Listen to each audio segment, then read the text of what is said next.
안녕하세요 대경아님. 명절 잘 보내셨나요? 평소 채널을 구독하고 있는 구독자입니다. 이번 설 명절에 대구 집에 갔더니 평소 부동산에 관심도 없으시던 아버지께서 빳빳하고 두꺼운 종이 서류철 하나를 꺼내 보이시면서 입가에 미소를 씩 보이시는데 이게 대구 모 동에 위치한 오피스텔 계약서더라고요. 오피스텔 분양 담당자가 아버지께 노후의 안정적인 월세 수익과 시세 차익을 보기 위해서는 이 오피스텔만한 게 없다고 하셨다고 합니다. 그래서 어머니와 상의도 없이 덜컥 오피스텔을 구입하셨다고 합니다. 아버지는 싱글벙글 하고 계시는데 어머니는 냉수만 벌컥벌컥 마시고 계셨어요. 대경아님, 대구 아파텔 어떻게 생각하시나요?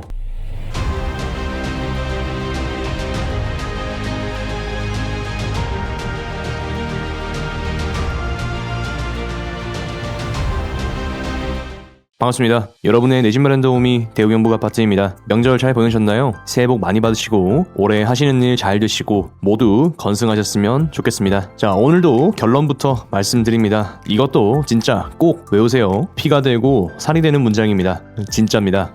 오또상 지주택 데스까? 이 문장은 부동산 구루들이 모두 인정하는 것이리라 생각합니다. 기억하세요. 이 상품들은 무주택, 1주택을 위한 것이 아닙니다. 절대 아닙니다. 최근 유행하는 아파텔, 생활형 숙박시설, 민간임대 모두 마찬가지입니다. 자산이 많으신 찐 부자님들, 다주택자분들은 이런 거 하셔도 되죠. 충분히 관심 가져볼 만한 특징을 가지고 있으니까요. 물론 그분들도 이 지주택은 좀... 오늘은 이 중에서도 오피스텔, 아파텔, 대구 오피스텔에 대한 제 생각을 들려드리겠습니다. 아파텔에 대해서 설명드리기에 앞서서 이런 말씀을 먼저 드리고 싶습니다. 유행하는 것을 꼭 다 따라해야 할 필요는 없다. 아파텔, 생활형 숙박시설, 민간임대에 대한 관심이 굉장히 높아지고 있습니다. 뉴스 보도도 상당히 많이 나오고 있는 게 사실이죠. 실제로 경쟁률도 높긴 합니다. 예전부터 이어져 오던 레파토리 있죠. 신도시 상가, 맹지, 기획부동산, 그리고 이제 길 가다가 보면 보이는 지주택 광고, 플랜카드. 저도 이번에 본가에 다녀오면서 플랜카드 막 걸려있는 거 몇 개 봤습니다. 그런데 이런 거 그냥 신경 쓰지 마시고 무주택, 1주택자는 상급지 갈아타기로 자산 증식하는 것이 옳다. 먼저 말씀을 드리겠습니다. 일시적 1세대 2주택 제도를 잘 활용하면 충분히 성공하실 수 있습니다. 자, 결론은 다 말씀드린 것 같고 도대체 왜 오피스텔의 경쟁률이 높게 나오는지 그 이유는 알아야겠죠.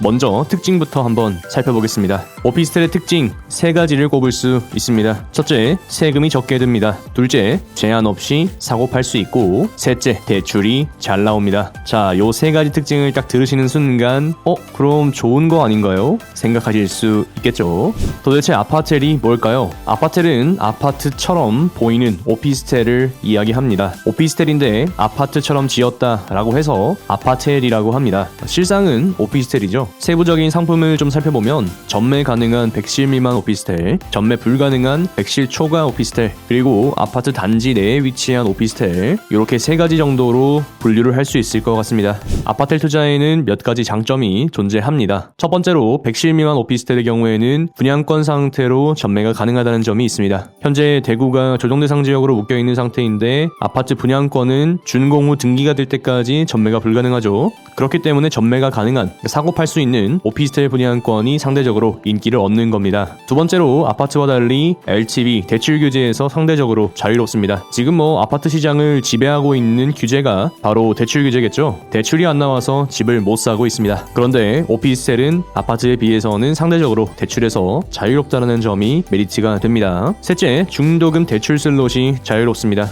요거는 이제 무주택이나 1주택자분들에게는 크게 해당 사항이 없는 이야기지만 투자를 많이 하시는 다주택자 입장에서는 이 대출 슬롯을 시행사가 보증해 주느냐 굉장히 중요하거든요. 그래서 상대적으로 오피스텔이 이런 부분이 자유롭다라는 거 3번째 장점이 됩니다. 자, 4번째, 준공 후에 실사용 용도에 따라서 업무용으로 쓴다면 주택수에 미포함입니다. 그래서 오피스텔 전세 나오는 거 보면은 전입신고 금지 이렇게 조항이 달려있는 것들이 있을 거예요. 근데 이제 그런 거 전세 들어가면 된다 안 된다? 안 된다. 임대차 보호법에 보호를 못 받기 때문에 전입신고 안 되는 오피스텔에 들어가는 건 그냥 오피스텔 가지고 있는 사람 잘 되라고 하는 겁니다. 배제하세요. 돈 몇천만 원 아끼려고 하다가 인생이 꼬이는 수가 있습니다. 제 말 들으세요. 5번째, 취득세가 4.6%로 고정입니다. 주택수에 상관없이 아무리 많아도 100채가 돼도 만채가 돼도 취득세는 4.6% 고정입니다. 현재 조정 대상 지역에서 아파트 2주택은 8%, 3주택은 12%니까 4.6%라는 것은 굉장히 저렴한 취득세가 되겠죠. 이러한 5가지의 장점이 있기 때문에 투자 대안으로 부상하고 있는 겁니다. 자, 그럼 이렇게 좋은 상품인 오피스텔 나도 하나 가져가야겠다 생각하시는 분들이 계실 텐데요. 자, 그럼 과연 대구 시장에도 오피스텔 공식이 통할까요? 제 생각을 말씀드리면 오피스텔은 대체제일 뿐이다. 이것도 그냥 외우세요. 왜 대경화는 오피스텔을 대체제라고 할까요? 대체 가능하다. 그게 무슨 뜻일까요? 대체되기 쉬운 상품은 투자 매력이 떨어질 수밖에 없습니다. 실제 사례를 바탕으로 아파트에 대한 제 생각을 가감없이 말씀드려 보겠습니다. 아니 대경화님 지금 경쟁률 난리 났잖아요. 네 맞습니다. 난리 났어요. 기사 보시면 아시겠지만 주거용 오피스텔의 청약 경쟁률은 작년 평균 50대 1이었습니다. 어마어마하죠? 올해도 이러한 흐름을 계속해서 이어갈 가능성이 큽니다. 오피스텔 생활형 숙박시설 민간임대 중에서 전국적으로 상당한 관심을 받았던 단지들을 가져와 봤습니다. 힐스테이트 과천청사역 이거 경쟁률 보이시나요? 1480, 2881, 1583, 5761 어마어마한 경쟁률 보여줍니다. 89실 공급하는데 1398대 1이라고 하는 평균 경쟁률을 보여주었어요. 자, 신길 AK 프루지오 오피스텔에 12만 명이 몰렸습니다. 여기는 96실 공급하는데 1312대 1의 평균 경쟁률. 잠깐만요. 뭐라고요? 와 진짜 대박인 거죠? 어마어마한 경쟁률을 보여주었습니다. 자, 왜 이런 경쟁률이 나왔는지는 입지 대비 가격 한번 검토해 보시면 됩니다. 자, 힐스테이트 해운대 센트럴 고분양가 논란에도 238실 모집에 10만 8,392건이 접수되었습니다. 455대 1의 경쟁률이죠. 요게 생활형 숙박시설이었습니다. 자, 그리고 대구에도 있습니다. 호반 서밋 하이브파크 침산동의 입지 핵심 자리죠. 장기 일반 민간 임대주택 미니미 최고 경쟁률 877대 1, 평균 경쟁률은 240대 1을 기록했고요. 오피스텔 같은 경우에는 최고 569대 1, 평균 273대 1을 기록했습니다. 힐스테이트 과천청사역이나 신길 AK 프루지오에 비하면은 뭐 그렇게 어마어마한 경쟁률을 보여주는 건 아니지만 최근에 대구 분위기를 생각했을 때 이만한 경쟁률 대단하죠. 이야, 사람들이 이렇게 돈이 많은 건가 싶으시겠지만 실상 이 상품들의 전매 구조는 우리가 일반적으로 아는 아파트 전매와는 사뭇 다릅니다. 진짜 돈이 있는 사람도 당첨이 안 되기 때문에 당첨된 사람에게 계약금과 초기 프리미엄을 주고 전매를 하게 됩니다. 물론 진짜 돈 있는 분이라면 꼭 권리를 이렇게 사지 않으셔도 되겠죠. 여하튼 실사용 혹은 투자 목적으로 가져가시는 분들이 계시다는 겁니다. 그러니까 이 경쟁률의 이면에는 고래분들에게 초기에 팔기 위한 개미들의 심리가 어마어마하게 반영되어 있다는 것을 생각하셔야겠습니다. 돈도 안 들고 당첨되면 수백만 원이 나오는데 이걸 안 할 이유가 없잖아요. 그죠? 누군가는 사니까. 사는 분들에게는 뭐 그만한 이유가 있겠죠. 그죠? 그렇기 때문에 실상은 분양 경쟁률만 높습니다. 실제 계약과 전매 시장에서는 그렇게 뜨겁지 않은 흐름을 보여줍니다. 물론 이 두 곳 신길 AK 프루지오와 힐스테이트 과천청사역은 현재까지도 프리미엄이 꽤나 나오고 있는 거 확인하실 수 있겠죠. 현재와 미래의 시세 차익이 날 것으로 기대가 되기 때문입니다. 이렇게 높은 분양가를 내놓아도 시장이 이것을 받아들일 수 있다라는 이야기를 하는 거죠. 그렇지만 힐스테이트 해운대 센트럴이나 호반 서밋 하이브파크 민간임대 오피스텔 같은 경우에는 일단 분양가 자체가 너무 높고 향후 기대 이익도 그렇게 크지 않다는 점이 투자의 메리트를 낮게 만듭니다. 무피 100, 300 민간임대는 뭐 이미 프리미엄이 둘째 날부터 사라졌죠. 결국에는 비교 입지 대비 가격, 그 가격이 발목을 잡는 겁니다. 그래서 제가 호반 서밋 하이브파크 분석 영상에서 초피 매도 하시라고 말씀을 드렸죠. 뒤에 와서 저한테 물어보시면은 제가 드릴 수 있는 말씀이 없습니다. 저는 항상 진심으로 조언을 드리고 있어요. 비싸면 안 합니다. 시장이 얼마나 똑똑한데요. 자, 그럼 이런 상품들, 특히 우리가 관심이 있는 아파트 투자의 성공 조건은 무엇이 있을까요? 제 생각에는 이렇게 5가지를 꼽을 수 있을 것 같습니다. 첫째, 단타를 위한 100실 미만 전매 가능 여부. 둘째,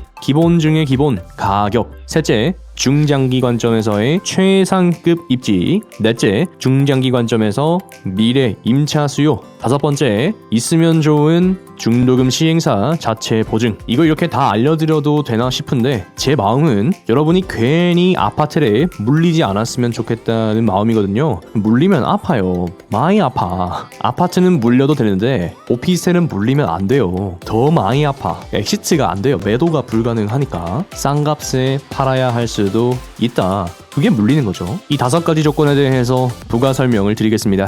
첫째, 100실 미만 전매 가능 여부. 일단 여차하면 천에 삐려야 됩니다. 시장이 막 내가 생각했던 대로 안 되고 있는데 계속 붙잡고 있어봐야 뭐합니까? 내 삐려야죠. 그러니까 이 전매도 굉장히 중요한 옵션이 됩니다. 둘째는 가격입니다. 이게 진짜 무조건 기본 중에 기본이에요. 가격이 핵심입니다. 싸야 먹을 게 있죠. 입지 백날 주면 뭐합니까? 시행사가 다 가져가고 우리한테 주는 게 없으면 우리는 먹을 게 없잖아요. 그죠? 가격 자체가 중요합니다. 세 번째, 최상급 입지. 아파트는 무조건 최상급 입지여야 합니다. 대구 부동산을 딱 떠올렸을 때 이야 여기는 진짜 알토란이다 하는 곳 정도에 위치한 아파텔만 성공합니다. 아파트도 후진 입지는 0파인데 대체제인 오피스텔은 오죽하겠습니까? 그리고 지금은 아파트도 셌잖아요. 왜 굳이 오피스텔을 하락하노? 넷째, 미래 임차 수요입니다. 미래 임차 수요가 있어야 중장기적으로 시세 상승을 유지할 수 있습니다. 시세 상승은 뒷전으로 하더라도 일단 월세라도 계속해서 받을 수 있느냐, 이게 중요합니다. 안정적인 월세 수입, 그건 누가 막 갖다 줍니까? 시세 차익 보장, 그 사람들은 분양만 다 되면 헐헐 날아갑니다. 우리가 물리고 하는 거에 관심이 없어요. 그 사람들은 분양 상담사들 말 믿지 마세요. 그 사람들이 다 자기 이득이 되니까 그걸 하는 거죠. 영업입니다. 영업. 안 좋은 상품을 팔아먹으려고 영업을 그렇게 하는 거예요. 당장에 달콤해 보이거든. 그리고 도장 찍으면 끝이거든. 그 사람들은 우리의 자산에 대해서 관심이 없어요. 자기네들 먹는 수수료에 대해서만 생각하지. 공급이 많아지면 아주 손쉽게 신축 오피스텔에 밀려버리는 것이 오피스텔 시장입니다. 5번째, 중도금 시행사 자체 보증. 중도금은 허그나 HF가 아닌 시행사 자체 보증이 다주택자가 접근하기에 유리합니다. 그렇지만 필수 옵션은 아니고 있으면 좋은 옵션이다 정도 기억하시면 되겠어요. 왜 그러냐 하면은 중도금 대출에도 한도가 있기 때문에 그렇습니다. 시행사가 보증해주면은 아무래도 좀 더 자유롭게 대출을 받을 수 있기 때문에 그렇죠. 이런 명언이 있습니다. 호랑이에게 물려도 정신만 차리면 산다. 부동산은 물려도 또 산다. 근데 저는 여기 하나 추가할게요. 오피스텔은 물리면 답이 없다. 기억하셔야겠습니다. 자, 여기서 오피스텔 84는 아파트 5구와 같은 거 다 알고 계시죠? 오피스텔 33평이 아파트 25평과 같다 생각하시면 되겠습니다. 이 비밀은 전용률에 있는데요. 전용률이 다르기 때문에 실사용 면적에서 차이가 난다라고 보시면 되겠어요. 여기서 또 잠깐, 아파트를 왜 지을까요? 아니, 아파트만 지으면 되지 왜 굳이 한 단지 안에 아파트도 짓고 오피스텔도 지을까요? 자, 근본 원인은 시행사가 수익을 더 높이기 위함입니다. 이제 이걸 설명하기 위해서 용도 용적제라는 단어가 등장하는데요. 자, 뭐 이만한 땅이 있으면 아파트를 먼저 채워 넣겠죠. 채워 넣고 이 남은 땅에 상가나 오피스텔을 채우려고 하면은 용도에 따라서 용적률이 다르기 때문에 또 더 지을 수가 있어요. 땅에 건물을 많이 쌓을 수 있는 비율을 용도에 따라서 다르게 주겠다. 뭐 이런 거죠. 그래서 이제 아파트 단지 안에 아파트도 있고 오피스텔도 있고 이게 가능해지는 겁니다. 아무리 지어도 남는 땅이 생기니까 여기에 다른 용도의 건물인 상가나 오피스텔을 채워서 시행사의 수익을 높이려는 것이 근본 원인이다 라고 보시면 되겠어요. 시행사는 많이 지어서 돈을 더 벌려고 합니다. 또 이름이 좀 그럴싸하잖아요. 아파텔. 오피스텔인데 아파텔. 뭔가 좀 그럴싸해 보여. 시행사 입장에서는 분양 수익도 높일 수 있고 상가의 수익성도 확보할 수 있으니까 꽉 먹고 알 먹고입니다. 근데 이게 누구의 알을 먹는 건지는 잘 모르겠네요. 잠깐만. 우리 개미둥지에 있던 알이구나. 그거는 가져가면 안 돼. 자, 이렇게 아파텔에 대한 기본적인 설명을 드렸습니다. 그럼 대구에서 분양했던 아파텔 단지들의 결과는 어떨까요? 제가 전부 다 가져올 수는 없어서 일부만 가져왔습니다. 대구역자의 오피스텔 81실 분양에 55,982건의 청약이 몰렸습니다. 경쟁률이 691대 1 기록했죠. GS건설에서 공급한 두류역자의 오피스텔 같은 경우에는 86실 모집에 58,261명이 몰려들었어요. 평균 경쟁률은 677.45대 1, 굉장히 높은 높은 경쟁률을 보여주었습니다. 자, 이 두 단지가 최근 대구에서 있었던 아파트의 분양이죠. 대구역 자이더스타는 대구역 초역세권 입지로 각광받았습니다. 배우 임차 수요로 구미의 광역철도 이용을 희망하시는 분들이 계십니다. 아주 막강한 임차 수요죠. 그러니까 미래 차익도 나올 수 있고 임대 수익도 보장된다는 뜻이죠. 두류역 자이는 말할 필요가 없죠. 일단 제가 분석했습니다. 두류역 초역세권이고요. 엎어지면 코 깨집니다. 두류역 자이라는 그 이름 하나만으로 대구 사람들을 설레게 만듭니다. 2호선 이용하려는 임차 수요가 충분히 있을 거고요. 그리고 아파트 25평의 상품성을 대체할 수 있을 것이다 생각합니다. 완전히 따라갈 수는 없지만 일부 쫓아간다라는 뜻이죠. 이 두 단지는 아주 상위 클래스의 아파트 단지입니다. Super High Class. 상위 클래스란 무엇이냐? 아파트에 대체당하지 않을 정도의 레벨이라는 뜻입니다. 충분히 설명을 드렸지만 시세 차익도 나올 수 있고 임대 수익도 보장되고 소형 아파트 정도의 위력은 된다라는 이야기죠. 만약 여러분들 중에 이 두 단지의 분양권을 가지고 계시다면 충분히 가져가 볼만하다 생각합니다. 말이 나온 김에 네이버 부동산 가격 한번 보겠습니다. P가 좀 빠졌네. P 500 위쪽으로는 이제 2,000, 3,000, 4,000 이게 층별로 금액이 상당히 차이 나는 거 확인하실 수 있을 겁니다. 이분들은 이제 원 당첨자였겠죠? 처음부터 당첨돼서 지금까지 가지고 오고 계신 분들이 될 겁니다. 대구역 자이더스타 같은 경우에도 7층 300만원 초급매 이런 거 있고요. 자, 고층으로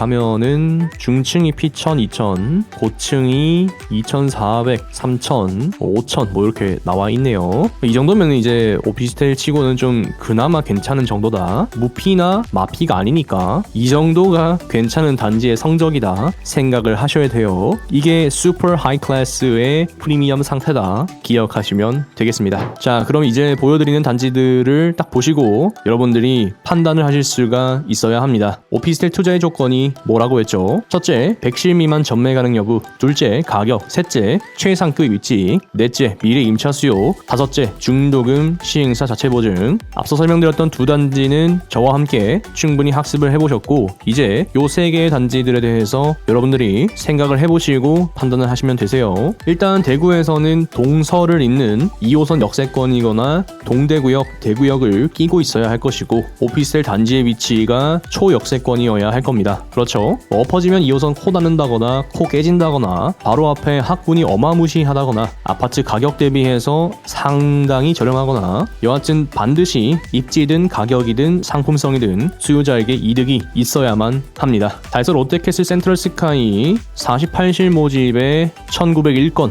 접수가 되었습니다. 자, 그럼 확인해 봅시다. 100실 미만. 오케이. 입지, 아파트 청약 결과, 가격. 그러니까 결과가 현재 상태는 그죠? 저랑 같이 공부를 해보시고 계신 겁니다. 자, 아래는 2020년 10월 29일 모집 공고가 있었던 힐스테이트 만촌 엘퍼스트가 되겠습니다. 420실 모집에 2787건 접수가 되었습니다. 100실 미만, 입지, 주위 아파트 시세, 가격. 그러니까 결과 현재 상태는 힐스테이트 만촌역 엘퍼스트는 전매가 안 되기 때문에 길 건너인 힐스테이트 만촌역 오피스텔로 가늠을 해보도록 하겠습니다. 상품성 자체는 엘퍼스트가 조금 더 좋다 생각합니다. 현재 보니까 프리미엄이 2,900, 1,800, 7억 선에서 보여주고 있네요. 그죠? 4,000, 2,600 높은 거는 1억씩 보여주고 있네요. 여기 분양가가 7억 1,000이었으니까 길 건너 단지랑 비교를 해보면은 현재 가격을 유추해 보실 수가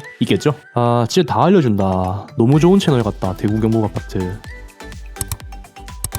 2018년 10월 당시 경쟁률 17.7대 1을 기록한 CG 코롱하늘채 스카이뷰입니다. 100실 미만, 입지, 주위 아파트 상태, 가격, 현재 상태, 매매 한번 보세요. 자, 여기가 2018년 당시 분양가가 4억 2,600만 원이었네요. 자, 그런데 현재 가격은 5억 중반 정도. 이게 제일 낮은 거네요, 지금 보니까. 그 다음에 이제 중간 정도 되는 것들이 6억 정도씩 보여주고 있는 거 확인하실 수가 있겠습니다. CG 코롱하늘채 같은 경우에는 대구 최초 주거용 오피스텔 대단지죠. 제가 뚜벅이님과 함께 입주 사전 점검을 다녀온 단지이기도 합니다.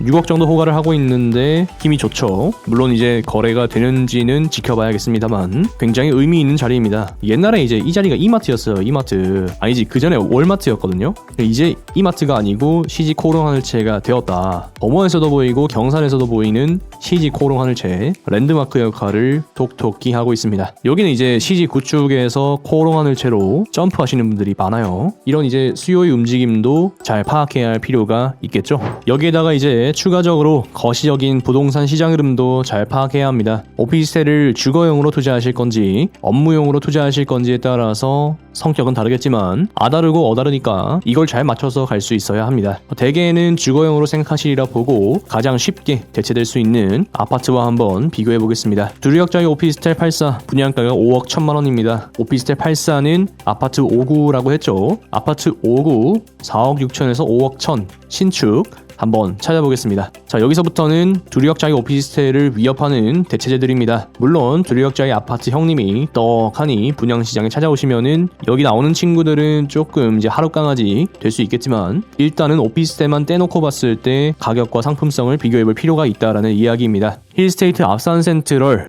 전용 84 아파트가 5억 1,500만원 발코니 확장비 해서 3,070만원 보여줬고요. 가격은 전용 6구가 더 저렴한 것을 보여주고 있네요. 달서 SK뷰입니다. 여기도 이제 죽전 내거리, 올리 내거리 일대에서 아파트를 담당하고 있는 단지가 되겠죠. 전용 5구가 4억 4,800 정도 보여줍니다. 태평로의 소형입니다. 현재 낮은 가격이 4억 6,800만원 보여주고 있네요. 죽전역 인근입니다. 4억 6천, 4억 7천, 4억 3천, 4억 8천 이렇게 보여주고 있네요. 자, 그리고 대신동 남산동 일대입니다. 지금 보니까 대신 센트럴자이 낮은 쪽이 4억 5천 아파트 4억 8천 4억 9천 이렇게 보여주고 있습니다. 이렇게 가격으로 놓고 비교 입지에 대해서 충분히 고민해 보세요. 상품성도 충분히 고민해 보시고요. 이게 맞나 정말 생각해 보세요. 이 시장에 다주택 투자자가 많을까요? 실수요자가 많을까요? 당연히 실수요자가 더 많습니다. 주수요층이 실수요자라는 것을 항상 염두에 두고 움직이세요. 실수요자는 오피스텔에 살고 싶어 할까요? 아니면 아파트에 살고 싶어 할까요? 나 말고 남의 관점에서 생각하기 반드시 필요합니다.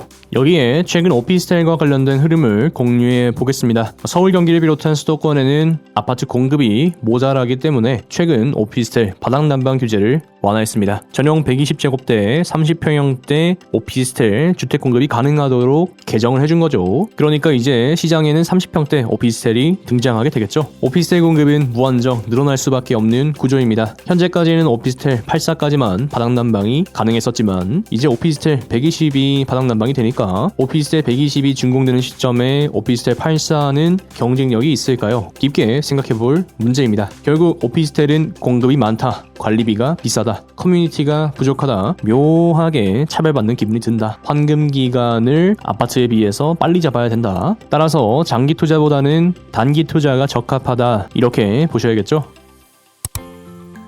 자, 말이 길었습니다. 이제 정리해 볼게요. 오또상 지주택 데스까 오피스텔 토지 상가 지주택 민간임대 생활형 숙박시설 그냥 관심 끄세요. 다 안 해도 됩니다. 대구에는 오피스텔 억수로 많습니다. 근데 같은 값에 살 수 있는 아파트도 많습니다. 쎄습니다. 제가 말씀드린 5개의 조건 모두 만족하는 거 아니면 쳐다보지 마세요. 어쨌든 오피스텔은 단타로 접근해야 됩니다. 불인이는 뭐 이런 거 신경 쓰지 마시고 일단 일시적 1세대 2주택부터 세팅해야 합니다. 그것만 공부해도 할 거 천지빛깔입니다. 진짜로.